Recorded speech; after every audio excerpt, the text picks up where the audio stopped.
Hello, it's Mark Reed again, making a quick little follow-up to the video I made a little bit ago about the volunteer sweet potatoes in particular and the end of the sweet potato season. Like I said, these were the 4 volunteers that came up early enough that I transplanted them into some extra pots that I had. And they've been tremendously seedy.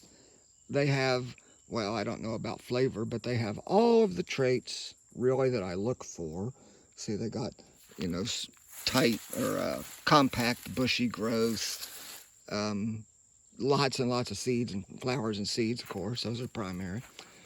But they're a bit lacking in the type of root that I like to see. For example, this one, that is too long.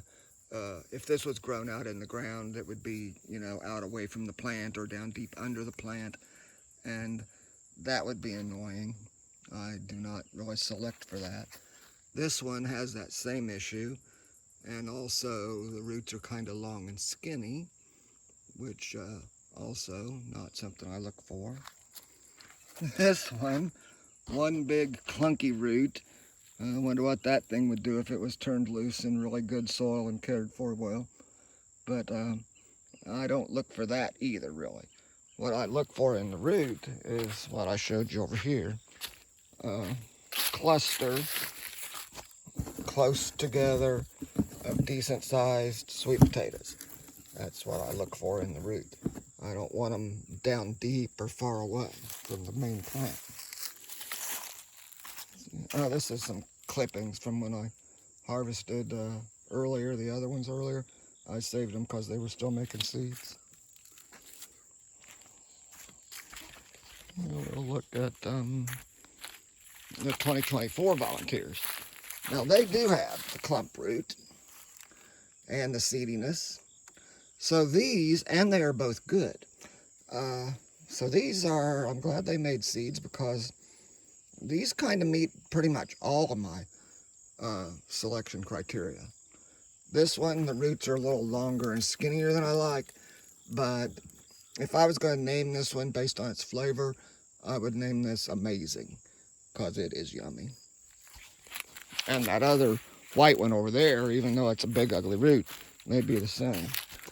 And here is the number 7 plant, which did something funky this year it didn't do last year that I don't like, but nobody said it was going to be easy.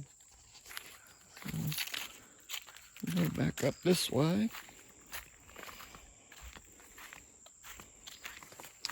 And this is too bad. This plant is a super compact, bushy plant. It wants to be a seed machine, but it had no roots.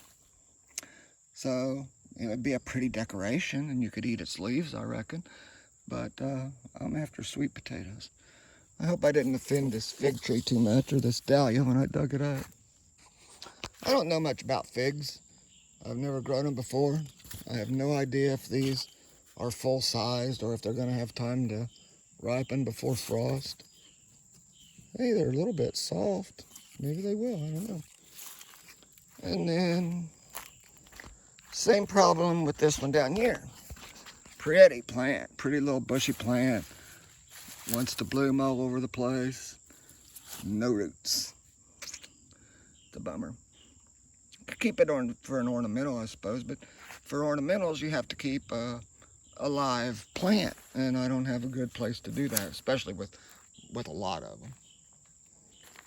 And then I just dug this one up. Even if it was going to make roots, it didn't have a chance here. But based on this long skinny root here, I'd say it probably wasn't going to. If it was, it would have had a little one or two. Okay. Now I just got to get them all clipped off their vines and set down in that cold frame over there.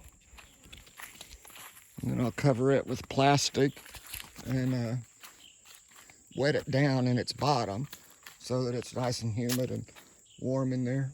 Took care of them. Bye.